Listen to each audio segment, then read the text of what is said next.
Hiccup's worst fears have been realized. The reason he's been afraid of conflict is because his dad is not someone who's willing to listen. His dad is so wrapped up in his own ideas and who Hiccup ought to be that he's not willing to sit there and listen to who Hiccup wants to be. And so Hiccup sees this play out and is just like, oh my gosh, of course, this is exactly how it plays out. And then he has that Uh-huh. argument with his dad where he's like, will you please listen? And then his dad terminates this all by saying, you're not my son. Like, he just verbally disowns him and leaves. And Hiccup's, it's like everything Hiccup was afraid of, but also everything Hiccup wanted, both all at once came to fruition and was ripped away from him.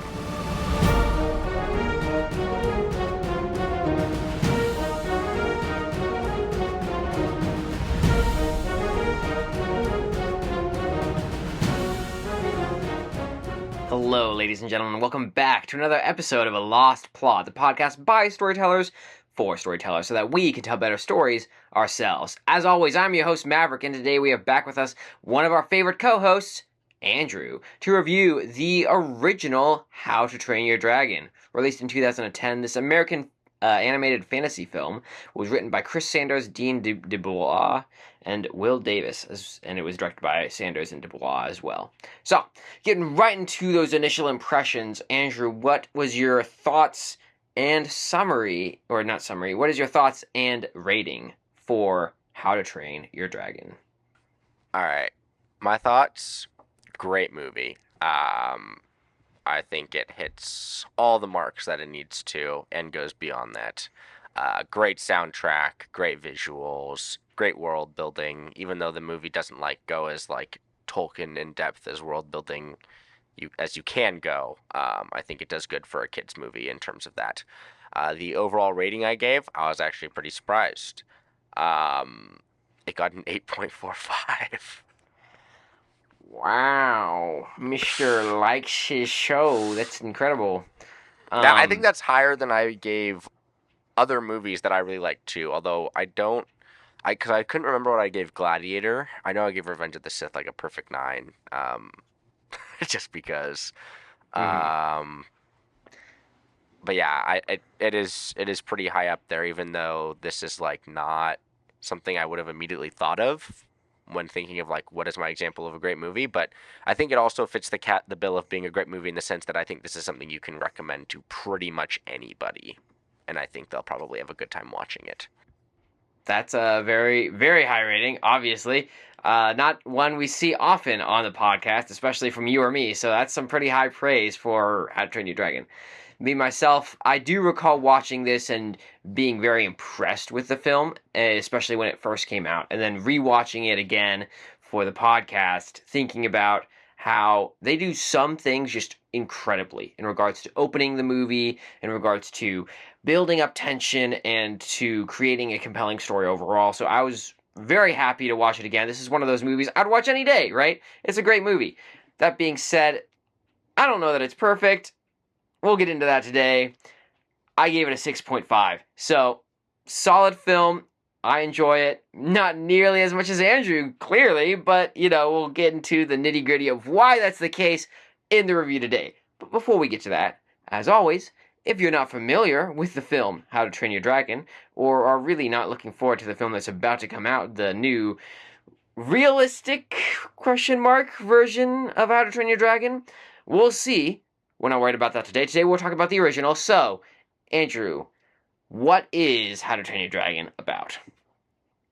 How to Train Your Dragon follows the tale of Hiccup Horrendous Haddock III, son of Stoic the Vast, heir to the tribe that resides on Burke. I don't think they give the tribe a name in the movies. That said, the Burkians have been fighting off dragons for, I believe, 7 generations, and Hiccup happens to be the first Viking that can't kill a dragon, and this is established pretty early on in the film. He's also a massive disappointment to his father and the village in the sense that he's not the big, brawny, strong Viking that they all expected him to be, and he can't live up to those expectations. As the movie progresses, he meets with the most terrifying dragon known to the Burkians up till this point, the Night Fury, a terror and a devastating force. He befriends this Night Fury, names him Toothless, and learns how to fly and tame dragons, or in his mind, it'd be more of the idea of befriending them. As the movie progresses, he is also enlisted in a dragon training school led by Gobber, one of the one of the uh, island elders, and trains alongside other young men and women of the tribe.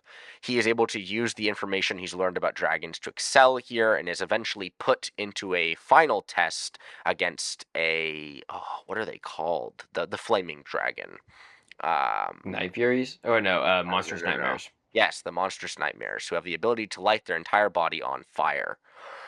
During this trial, he shocks the entire village and island by trying to befriend the dragon rather than kill it.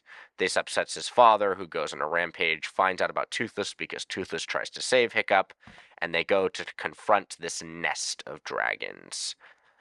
In doing so, Hiccup ends up stuck on the island. Toothless is gone. He finds a way to get to that island and save Burke from destruction, as they've taken on a force greater than they can handle. Nice.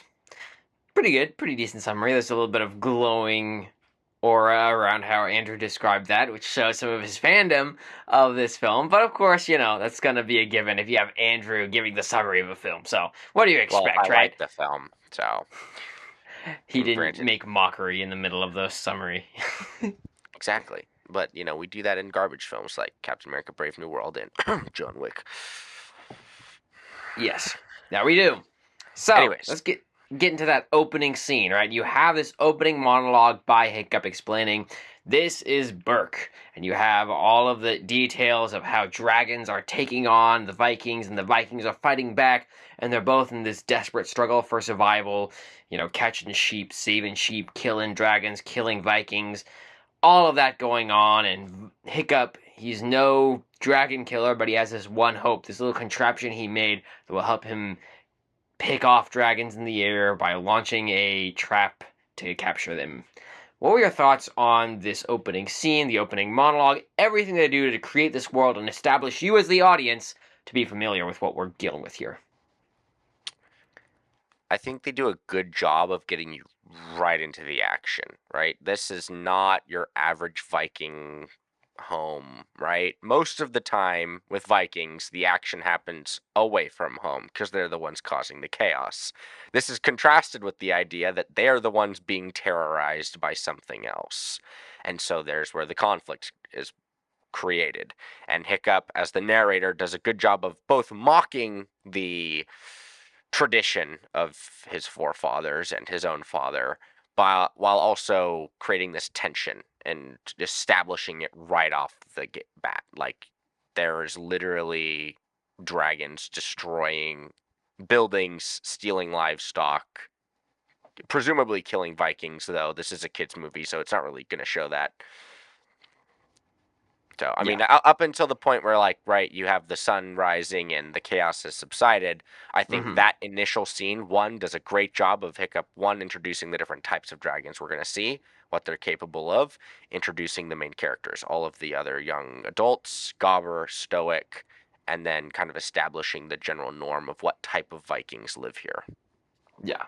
No, and the opening monologue, I will say, for this film is incredible, right? It's one of those things that I'm not usually a fan of opening monologues, but this one is so succinct and gives details in a great way to show you both as the audience, this is what we're dealing with, right? These are the dragons, this is the world, this is what he cares about, etc., right? And showing investment for both the audience and also the main character, right? Now you get, for example, the idea of Gobber explaining each of the different dragons and how dangerous they are later on in the film, but it was relevant here both to, establish us in the universe and talking about the types of dragons we're dealing with. They're all fantastical, so they're a little excessive in their unique abilities, if you want to call them that. But also, you see that each time he mentions a dragon, he says, "Oh, this is basically how much I will be accepted by the tribe if I killed this dragon," right? Yeah. And so that helped establish for you as the audience, okay, this is what Hiccup prioritizes in this universe, and finalizes with the idea that no one has ever caught a Night Fury. That's why I'm going to be the first, and that's his goal in here.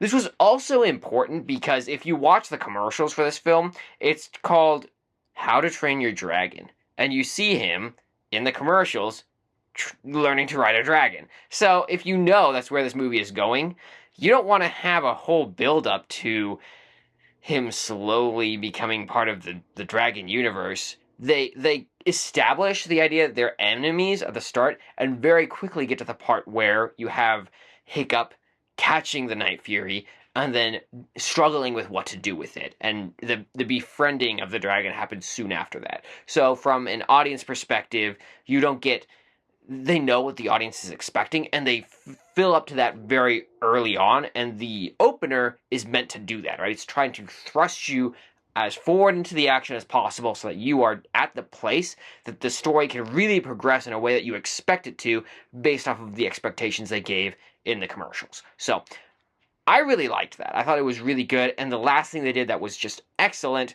was they gave the little hint that this is a big deal because he's related to the main leader of the tribe, Stoic the Vast, and he's his son, and he's a big disappointment, right? And so, each piece in this opening scene just felt critical in a way that was really adding to the plot moving forward without adding a bunch of fluff. So, how an opener should be, more or less, is my takeaway from watching this film. I don't know if you have additional thoughts on that. I mean, kind of an add-on and then something else. I think like also Gobber's conversation with Hiccup post this chaos is very key as well because it establishes not only is Hiccup a disappointment, but you kind of see Hiccup's own reaction to that being a disappointment. Is like he's frustrated that he is a disappointment because there's nothing he can do about it. And he kind of gives the analogy of his dad ordering a sandwich. It's like I am just the sandwich he was given and there's nothing I can do about that, and it sucks for me, so I have to do something about it. You also very much establish like Hiccup's a pretty smart kid, even though he's scrawny. Like what he makes for in his lack of muscle, he's intelligent, and that's why like you see him working with Gobber in the blacksmith shop right out the gate as well. Again, going back to that idea of every portion of this opener is critical to moving this plot forward. I think the second thing that's interesting, right, is prior to this movie, Hiccup, Toothless, Burke, everything we get in the How to Train Your Dragon franchise does not exist in the way that it does in the source material they're pulling from.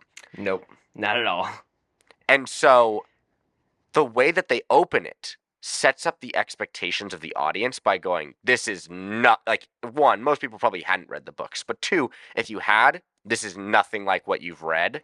We are very loosely basing this off the books, and they were very intentional about that and very obvious from the start. There was no like, oh, like we're starting out in the same place the books went and going a different path. It's just we're taking some of the ideas that were here, like the names of some characters and the idea that they're Vikings and there are dragons, and we are just gutting that entire book series, and we're going to make something all our own. And I think it does two things, right? You have so many times where franchises will try to take source material, or whether it's a recreation of an old movie or a book, and they will try to keep things similar and then move forward from there. And it ends up being a big mess because it's not truly original and it's also not truly unique.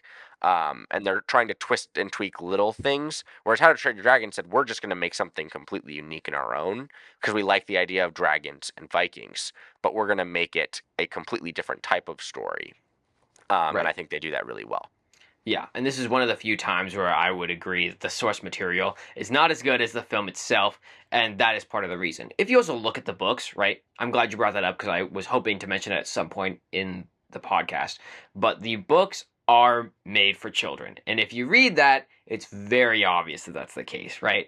I don't know why I ended up reading a portion of the books, probably two or three of them, but I did. And while they're entertaining, they're very much of that childish essence, right? You don't get the idea that we're dealing with a grand narrative with epic beasts and epic monsters. You're dealing with a kid who has problems training his dragon, but everyone trains their dragons, right? If you were to be more true to the books, quote unquote, you would honestly go to How to Train Your Dragon 2, the second movie that they came out with. And that would be, while it's still not accurate, it would be more accurate to the books than this first one is. But I think that them acknowledging that and saying, hey, this is not going to be compelling from a storyline perspective. We need to do something that is more gripping for the audience and has a lot more tension and stakes built into it is what they did. And they did it very well. So, not disappointed at all with how they rewrote the original source material for the sake of the story.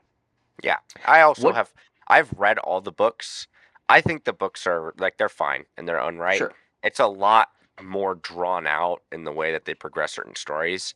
Um, but yeah, no, this is an instance of where a film does take something different, and I love the way that they did it, right? Like Toothless being the biggest thing I think most people would look at is like completely different from the books. Yep, that's right. That's absolutely right. I think the Night Furies are in the books, or a similar dragon is, but it's more like Toothless is this measly little dragon that he aspires to be this big guy, and he's not actually. So, very, very different in regards to even that small take. What were your thoughts on Hiccup, though? We got a little bit of a taste for him, and he's got these aspirations for the tribe, right? He's stuck instead being the man who fixes everyone's weapons in the shop with Gobber, and he really looks like he's going to amount to nothing. Does he have great stakes, great motive for being here? His change with Toothless especially, I think, is significant to moving the plot forward. What are your thoughts on him as a character and his progression?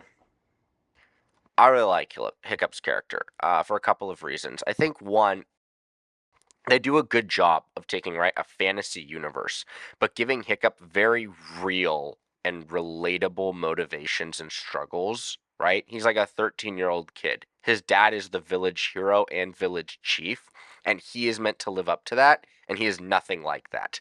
And so, in his mind, he's a failure not only to his father, but to the entire village that he is meant to one day lead.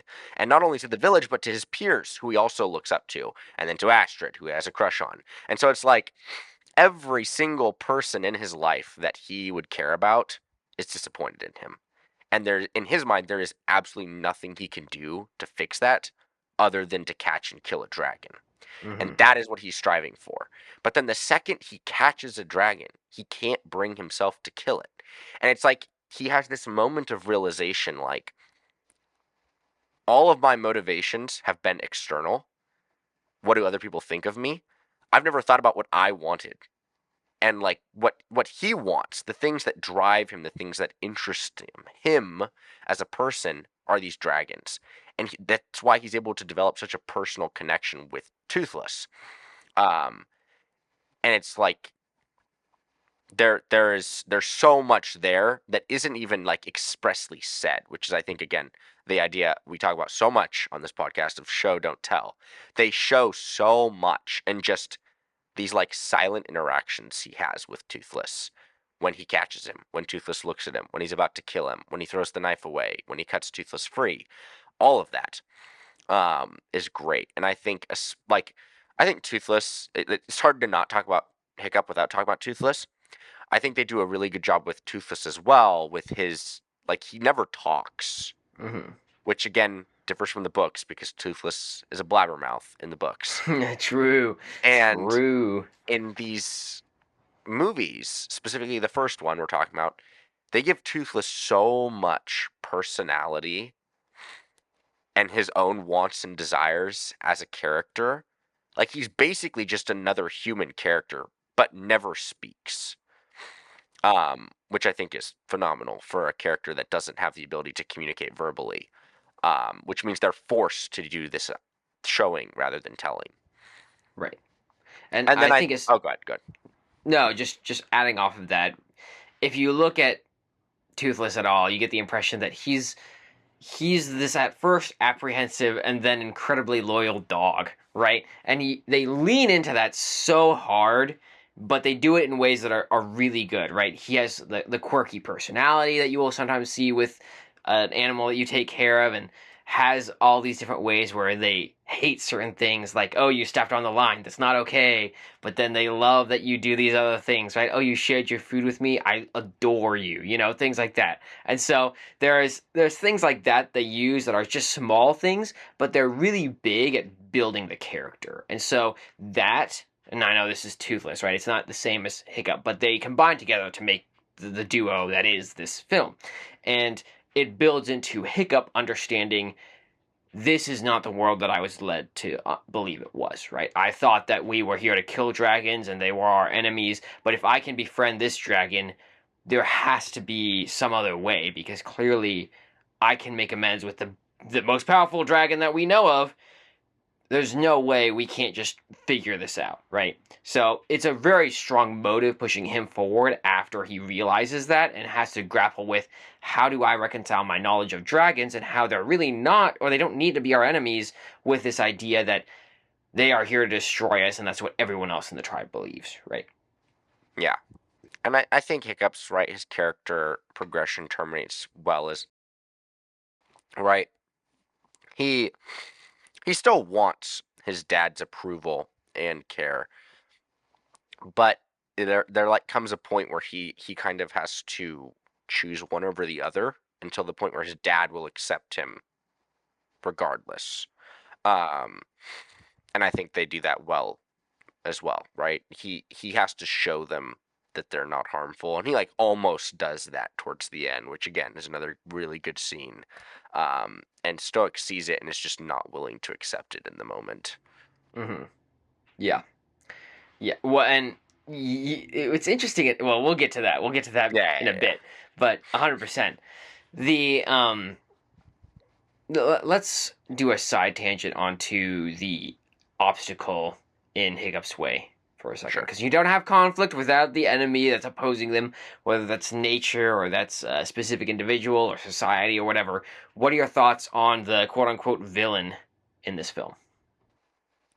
I think there's like so many facets to this villain because it's just like layers of complexity for Hiccup, like trying to reconcile what he's learned about dragons towards the beginning of this film with the rest of the tribe, and then also with, now he cares about dragons and he's found out there's this alpha that they serve that is the reason these dragons are attacking the Vikings. But it's like he wants to just tell them the dragons are okay, but not only does he need to tell them that, he needs to tell them there's actually an alpha that is evil that we do need to take care of. And it's like, talk about a bombshell to drop on people who've been disappointed in you in your entire life and probably wouldn't believe you anyways, even if it wasn't a big thing you were telling them.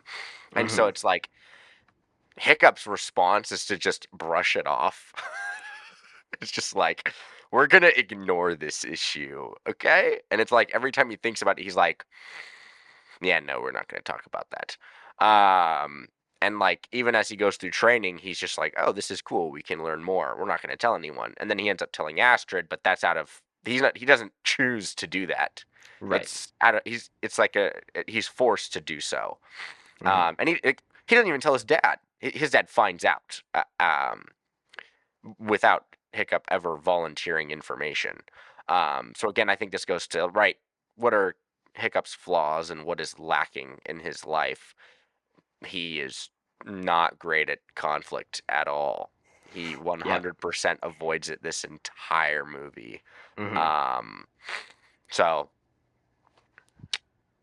I Well, mean, I and think, that is part of his arc. It's all the way yeah, until there's two scenes where he actually deals with conflict, and the one is where he's in a desperate scene where he goes, "If we're going to not kill these dragons, and I'm going to be okay with the two lives I'm trying to reconcile here, I have to have this confrontation." Right? That's the first time, and the second time is when he voluntarily goes out to save his dragon and stop the people of Berg from genociding themselves against a massive beast they have no idea they're about to face. Right? yeah, So besides, and it's a great arc for him as a character, because learning to overcome your fear of confrontation and dealing with the reality of a situation and facing it head on is a big deal, right? And that's a message that any of us can learn and grow from, probably no matter what stage of life we're at. So it's a valuable message to hear, but especially seeing that played out in such an intricate way in each step, where he's constantly refusing to deal with the reality of the situation and face it head on. He's like, no, we're just gonna,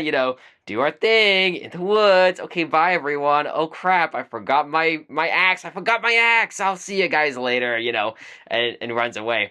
It's just riddled with him trying to not deal with the reality of the situation. So, 100% agree with you on that. well, you also just get like, there are so many instances where he's almost caught and his reaction is just, I'm the village idiot. Look at me. I couldn't Yep. possibly be doing anything right now. Yep. Yep. Yeah. So yeah, I think the conflict's great. Um, and I think it also really, really good that they don't like they set up this idea of him avoiding conflict to an extreme. Mm-hmm.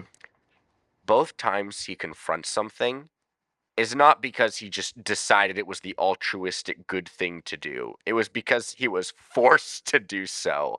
It was he was put between a rock and a hard place and he went, "Okay, fine." Yeah. Yeah. And especially in the first one, it goes really bad. So, Yeah. doesn't exactly work out for him, which is what you like to see when you want to see conflict really get worse. Yeah, I mean, the only thing that I feel like could be improved, and this is in some ways nitpicky, is the idea of you have this long montage of him learning to fight the dragons, but also learning to manipulate them by using grass or by giving them a scratch behind the ear type scenario and all of that kind of stuff. And it's not, it's more of the classic montage, except for that it cuts back and forth, and so it's a little more interesting than the average one. But it doesn't exactly add to conflict per se. So, other than that, I don't think I have a huge problem with it, but it's has its own value. It's not incredibly driving for the story, and if they had dwelt on it a lot more, maybe I would have a big beef with it. But it's there. It's fine. I mean, just a little pushback. I think the scene does two things. It progresses Hiccup's relationship with Toothless, so it's not like just this drastic jump. But two, it increases tension specifically with Astrid's relationship with him. And we True. can get more to talk about Astrid's character, but I think that little montage, which it isn't very long, I think it might be like 5 minutes max, like where it's like a song is playing, I think, and by the time the song ends, they've jumped to something else. But I think it's the him training is like, oh, it's cool. We get to see the dragons and everything he's learned, but it's much more important to show Astrid's bitterness towards him is growing. Sure. And that's probably fair, and maybe part of that comes from a. I'm just gonna say right now, I don't think Astrid's a great character in this show. I think she's one of the weakest parts of the entire movie. We'll get into that when we get to Astrid, but that's probably why I have some beef with this part specifically, because I don't really think she adds what she should. But we'll move on. Let's talk about the progression of the story first, right? You see that he realizes there's this alpha who's controlling the dragons, and then he comes back and realizes we need to solve this issue with the Burkians and the dragons first, so that we can maybe deal with this alpha thing later. But right now, let's talk about what's really causing the problem here and tries to deal with that, right? Instead, we get the scene with Stoic where he realizes Hiccup's doing something I don't like. We're going to stop this now, right? And it leads to Toothless getting captured, everything falling apart. What were your thoughts on that scene? I think it did a great job, right, of raising the stakes higher than they were before, right? Because now Hiccup's worst fears have been realized. The reason he's been afraid of conflict is because his dad is not someone who's willing to listen. His dad is so wrapped up in his own ideas and who Hiccup ought to be that he's not willing to sit there and listen to who Hiccup wants to be. And so Hiccup sees this play out and is just like, oh my gosh, of course, this is exactly how it plays out. And then he has Uh that huh. argument with his dad where he's like, will you please listen? And then his dad terminates this all by saying, you're not my son. Like, he just verbally disowns him and leaves.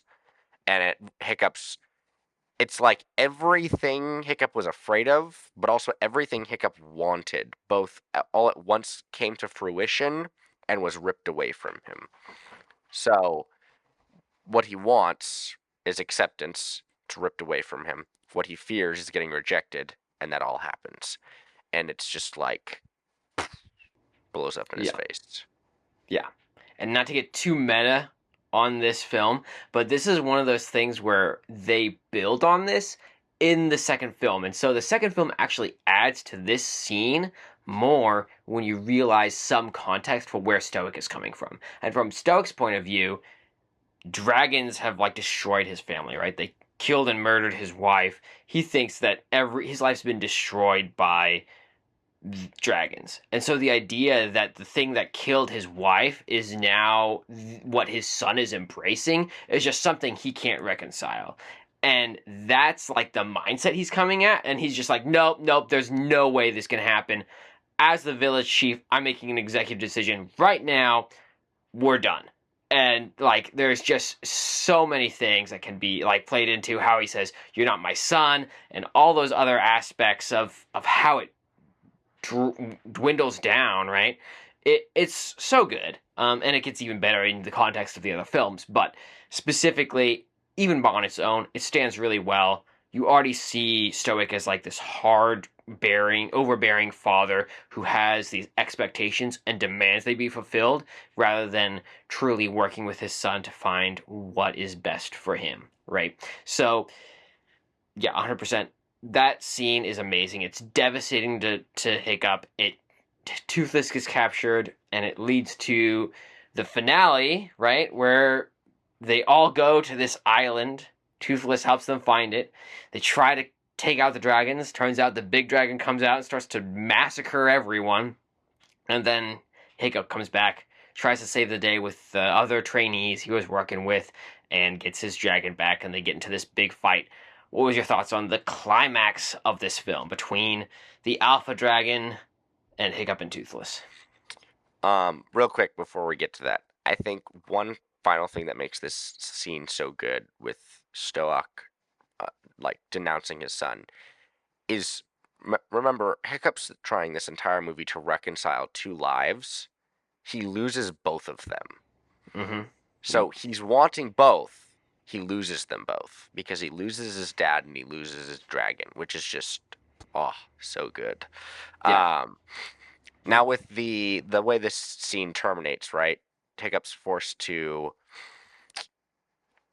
confront this issue that he's known about and now his dad is dealing with, but doesn't know what he's dealing with.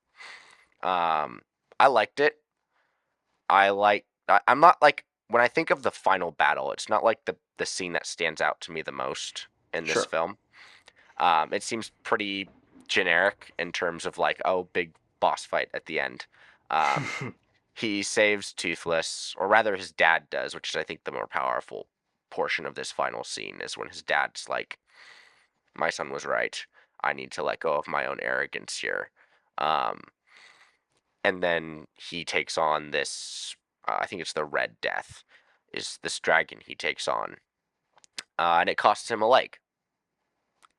Now, yeah, I don't think it's like, oh, the greatest sacrifice, but for Vikings, losing a leg would probably be pretty impactful, considering they rely very much on their physical capabilities. Um, but he gets to the point where it's like he's willing to essentially die, um, at least take the risk to do so in order to protect this village. And I think what's so great about this scene is that you do get right. What does he want in the beginning? He wants to live up to the village's expectations to be their leader. What is their leader in the terms of a chieftain? He tells Hiccup in the beginning he has an entire village to feed. He sees himself as their protector, their provider. So Hiccup wants to reconcile both. He loses both. By the end of the film, he is able to reconcile both because now he has proven that he is a capable protector and provider for this village, just in a different way than what they expected. Mm-hmm. Yeah. And the whole village sees that too, and that they work together to stop this beast from massacring everyone. And so it fulfills both in a way that is satisfying to the Burkians and then also to Hiccup's own needs and to the dragon's needs. So everyone at the end of the day is happy. I do agree that generally the loss of the leg isn't like a crazy sacrifice. I just, at the very least, appreciated that when you're put in a scenario that grave, there is a real sacrifice that has to be made, even if it's something as this isn't going to impact his day to day life in a way that is emotional per se. It's more of an inconvenience after Yeah. 5 years. Now, I'm not saying that not having a leg is not a big deal, right? If I didn't have a leg, dang it, like that would suck. But that being said, they made it so there was something that was lost, and that was what was important. That you didn't get this happy-go-lucky Disney scenario where it's like, oh my goodness, everything worked out at the end. It's like, well, everything did work out, but there was also something lost in the process, and there is something to be said for having loss. And yeah, I think that that was, even in a small way, it still meant something rather than Right. being insignificant. I think also, I don't want to talk too much about the other movies, but I think, right, the idea of loss continues on in those, and he loses his dad in the second one. It wouldn't have fit in this movie for his dad to die. And I think they do a really good job of continuing character interpersonal conflicts, character like development, as well as giving increased stakes and continuing to give losses when needed for these characters, right? The idea of like Hiccup being someone who runs away from conflict becomes a very pivotal portion of the second movie as well. Hmm. Um, and so it's the first movie. I don't have an issue with him losing his leg. It's just when I'm thinking of the most impactful scenes in this movie, right? I'm thinking of the one where he's confronting the monstrous nightmare and his dad like explodes on him. I'm thinking of the opening scene. So I don't think there's necessarily anything wrong with this final battle. Um, Sure.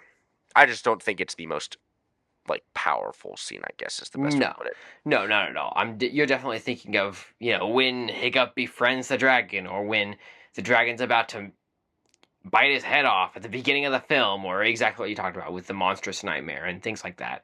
Those are far more significant, and it's because I think it is interesting to just think about the aspect of stakes are being built, and a lot of those situations that you're thinking of our situation where Hiccup is having to make a choice, right?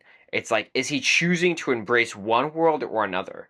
Is he going to befriend this dragon, or is he going to try to run away from it? Is he going to kill the dragon, or is he going to let the dragon live, right? Is he going to try to reconcile these two worlds, or is he going to let the world that his father has built continue to be the world he exists in?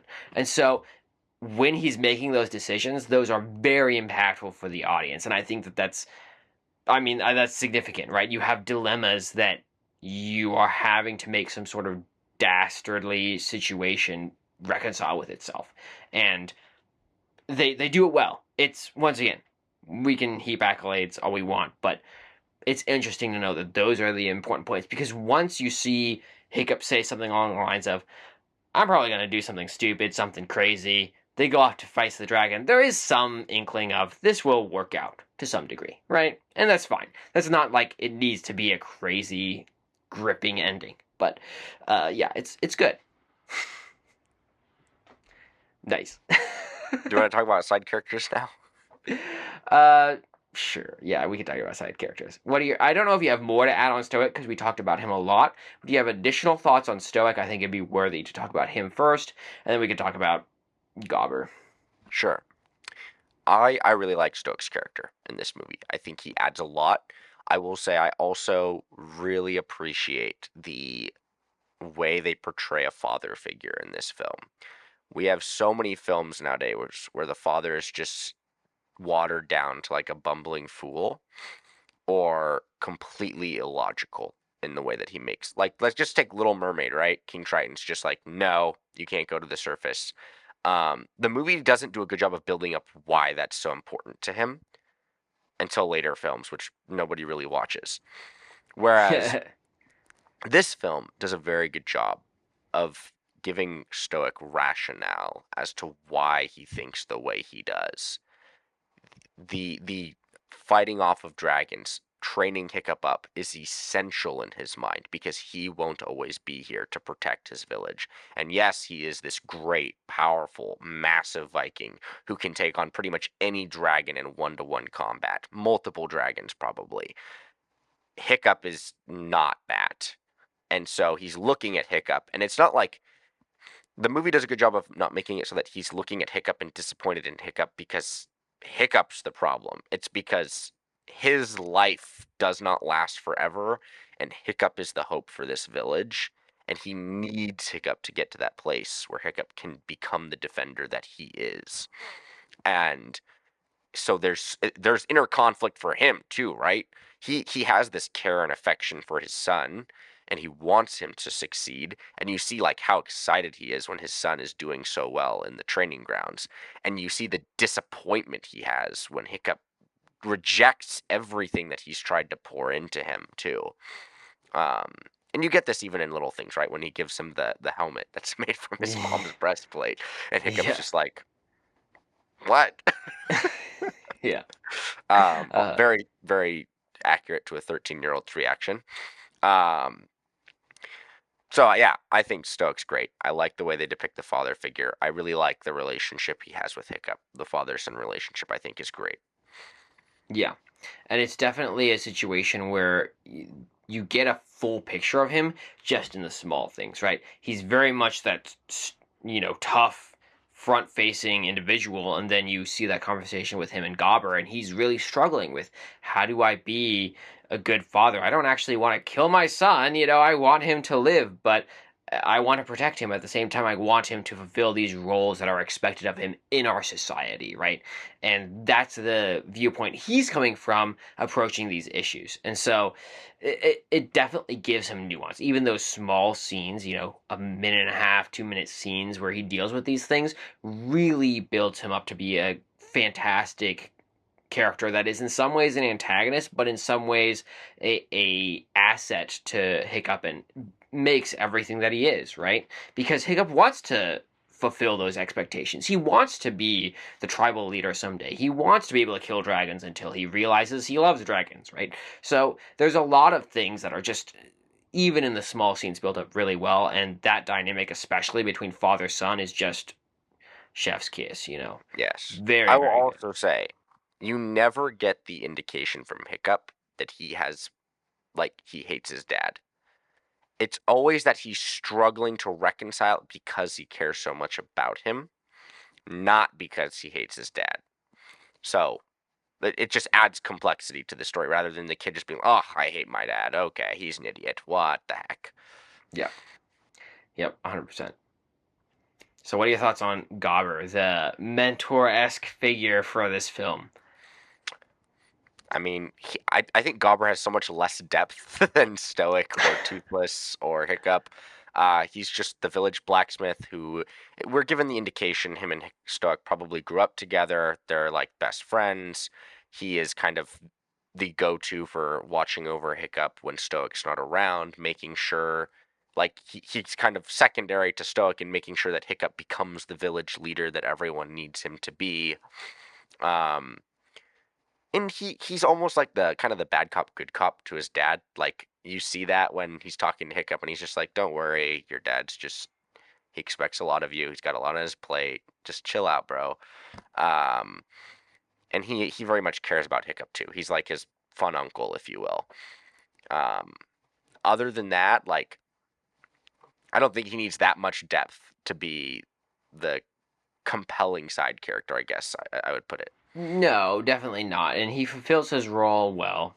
He's humorous, but he also has that serious side of him. You get the sense he's a little bit insane because he's got the little rock tooth and he's got the interchangeable arms and the peg leg and he's making quips about stupid things all the time. So he fulfills the role well. It's not like he has a ton of character development, but he flavors the world, right? And he adds a lot to Hiccup's character and to Stoic's character as well, which is what we want to see, is that they add to the story in a way that's meaningful.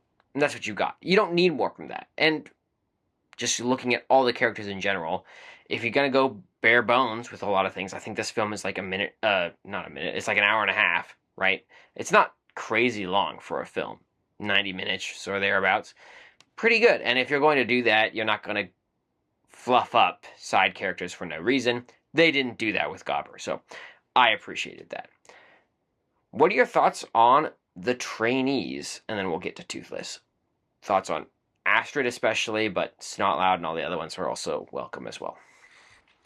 I mean, I think the trainees are meant to just add a layer of complexity for Hiccup. Like they're like none of them are really developed in this film. Mm-hmm. The only one who gets an inkling of development would be Astrid, in that she has this tension with Hiccup where she wants to be the village hero, and Hiccup is taking that from her. Um, and so you kind of get this conflict that terminates in her finding out about Toothless. Um, she also kind of serves as like a validation for Hiccup too. It's almost like a test. Well, not to pun unintended, the test drive of um, how will Vikings react to dragons, and he kind of proves to himself like, oh, if they can see the dragons are chill, maybe they won't be so pissed off. Now she's not nearly to the level that his dad would be at, so Sure. it's like a little beta test. But I mean, I don't really have too many thoughts on the trainees. Like, they're Hiccup's friend group. Hiccup's the odd one out because they're all great at what they do and they're fearless and they can take on dragons and they're really wanting to learn about dragons. And you have that one interaction where they first enter the stadium and he's just like, ah, yes, death, pain, love it. Right. Yeah, And exactly. they're like, I want to get a scar on my face. I want to get burns. I want to have these like battle scars. And Hiccup's just like, you're idiots. Right. They're all a bunch of meatheads, and you see that in the rest of the village, and he's definitely the odd one out in regards to that persona. For sure. And I would generally agree with you, they don't have a lot of character development. The only, and that's part of my beef, I guess, with the side characters, is that Astrid is a character that pseudo pushes the story forward, and so I felt like a lot of her character was very stock, at least in this film, and the way that she pushed the story forward with her dialogue felt very much something that probably a teenager slash young adult wouldn't just be saying to someone they just became friends with. Because it goes from being I hate you to you're my best friend. I love you so much. I want to understand what you're saying right now and remember that for the rest of my life. Like, that didn't feel super realistic. And in some ways, Astra took me out of the film, which I recalled vaguely being a little slightly discombobulated, but not totally out of whack from her. I kind of understood why watching it this time, is understanding that she probably wasn't the best developed character.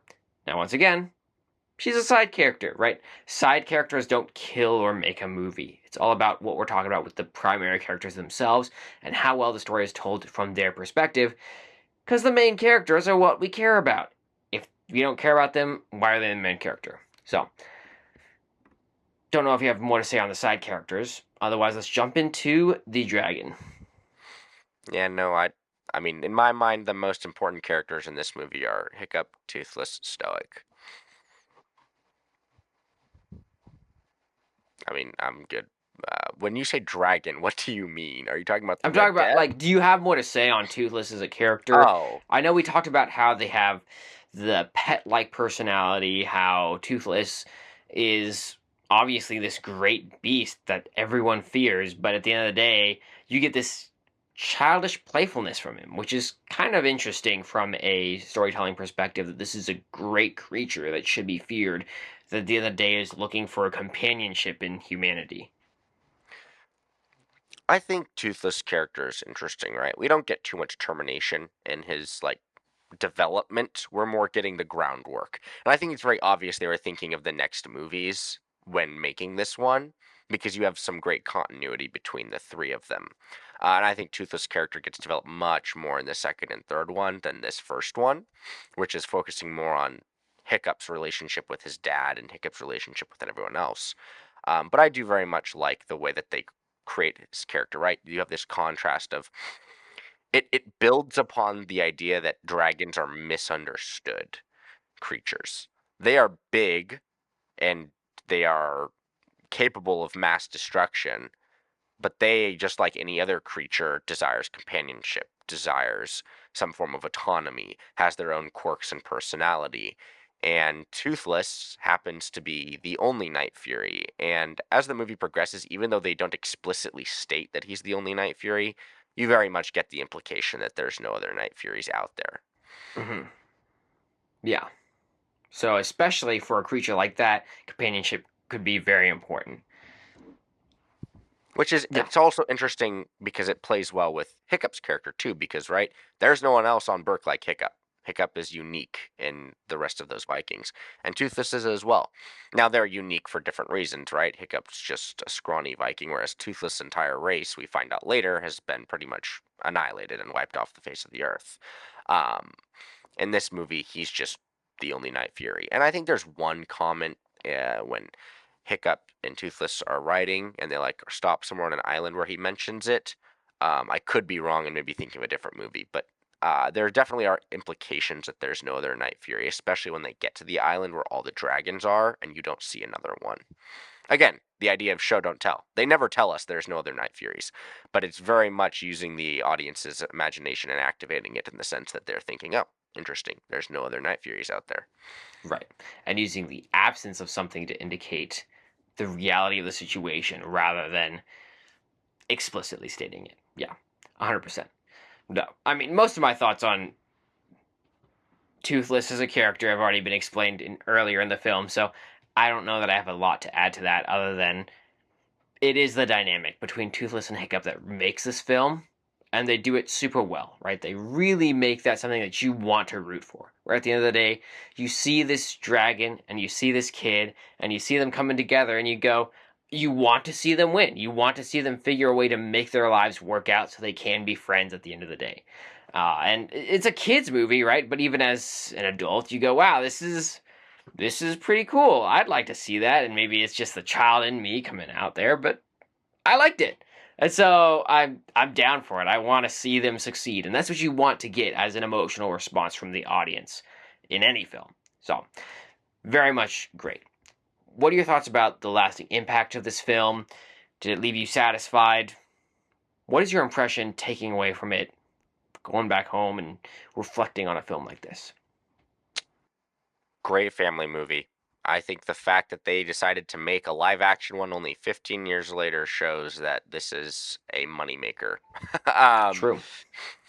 they, as far as I know, have not done this short of a gap from an animated film to a live action one. The only other exception I might know of is I believe they're making a live action remake of Moana.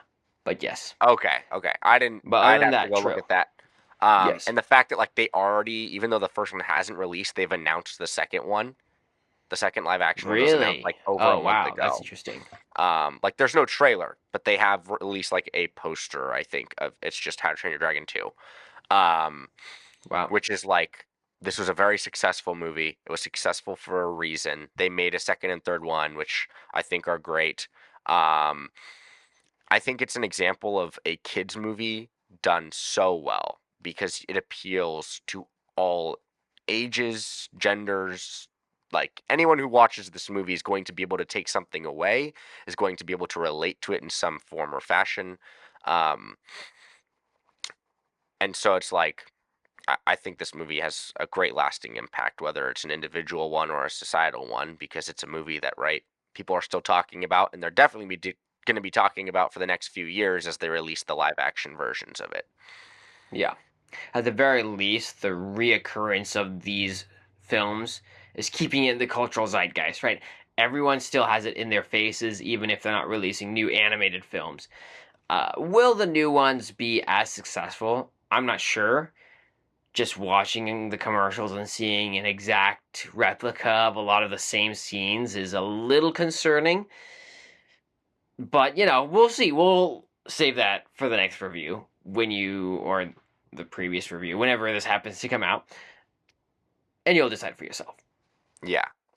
I will also say the fact that they made, I think, like three separate TV shows that were all very successful within their own time, even though those TV shows weren't like, right, as prominent as the movies, and most people haven't seen those.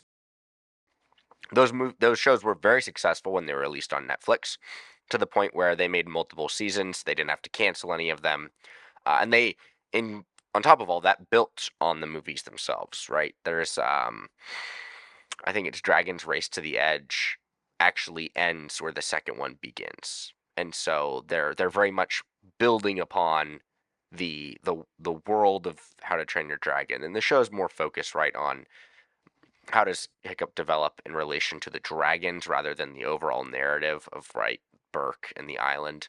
And it's much more focusing on let's introduce all of these cool new dragons we can talk about and kind of just lore dump and give little kids awesome new dragons to look at. But right, if the movie wasn't successful, they wouldn't have made those shows. They wouldn't have continued to make those shows. We wouldn't have all the paraphernalia that we have today, stuff like that. Yeah, 100%. It's clearly has something going for it, despite some level of discrepancy. I mean, even after this discussion, I would probably raise my rating because there's some points you brought up that I hadn't thought about. Probably closer to a 7 for me, right? I think an 8.4 is a little high, personally, but you're entitled to your opinion, as inaccurate as it is. Okay. But no, it's a good film, and there's a reason for that, and there's a reason they're making remakes. So, will those be good? We'll see next time. I don't know what else to say. I think that's the pod. So, if that's all you have to say, go watch this movie if you haven't. I think this is definitely, outside of the rating system, it's a 10 out of 10 would recommend to pretty much anyone. Okay. And I think there's only one other movie I could actually say that for truthfully that we've reviewed thus far, and that's The Lion King, the animated one. True. Just because so many of the movies we review on here are not like family or child friendly, even though they may be great movies in their own right, I think that there's a completely separate category that needs to be considered of, is this something that you could watch with your kids? Is this someone that anyone would be interested in? And I think this, as well as The Lion King, are movies that I think have and will stand the test of time in the sense that pretty much anyone can sit down and watch it and enjoy it. Yeah, and I would 100% agree with that. And that's not the case for most of the films. So that's what you got, and that is the pod. We hope you all enjoyed, because we will be back, as we always are, next week. We'll see you all then.